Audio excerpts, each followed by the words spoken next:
Okay, we've got section 14, right of way. By the way, if anyone's following this, I've been using this same sheet of paper for 36 years as a driving instructor, but when I was 17, this was my driving test. It's a very strange sheet of paper. And if you might turn around and say, oh, that's no good, it's all old now. It's not all old. Road rules have never changed. They've got more a little bit complex with some things, like you mustn't run over cyclists now. But prior in the past, there's not many things that have changed. And let's go through number 14, right of way. There's quite a lot to do in right of way. You've got to know your road rules. And unfortunately, a lot of foreigners from other countries have problems with this because they're used to driving the other side of the road, or they're not motorised in the Australian context. And that's nothing, not bloody racist or anything like that. It's a fact. Filipinos will stop at a bloody roundabout and impede traffic flow, and they'll get hit from behind. Chinese are like that too, and it's nothing to do with their bloody race. It's to do with where they were motorised.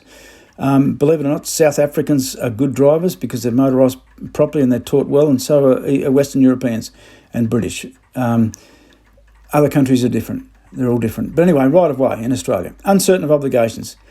You've got to know what you're doing. So if you're teaching a foreign student, or you are a foreign student, know your road rules intimately in Australia, because it comes out. This really stands out. If you're uncertain of obligations, you're going to stuff up. You're not ready for your licence. And I know it's bloody hard. I'd have trouble learning in another country. Second bit, do not proceed when has ample opportunity to do so. Does not proceed. Well, obviously you don't stop in the middle of a roundabout and then decide to move off after. You go when you go. And this is just practice. That's all it is. It's just practice. It's not the end of the world. You get good at it, then you go for your licence. The next one, stops in wrong place to give way. Again, same thing. You don't just stop in an intersection when you have right of way. You've just got to know your road rules. Read them. And the next bit, again, it goes on. Fails to give way, right hand or turn lane rule. That's pretty important because a lot of roads give way to your right. There's very few roads in Australia left now where there is an uncontrolled intersection. In other words, there's no signs. And there's a few I can mention in Tassie. Every town's got one or two. You can catch people out this. A lot of young people especially don't even know you've got to give way to your right. If the intersection is not controlled by signage or lines, they just think they've got right of way. Be careful with that one. That's a very important thing. As part of failing to give way. Also, proceeds before way is clear at a stop sign. You must stop, count 3 seconds, then go. And I mean stop the car before you look. Completely stop the car behind the white line, count to 3 seconds, check for traffic, and then go. And that way you'll always stop at stop signs. It's critical.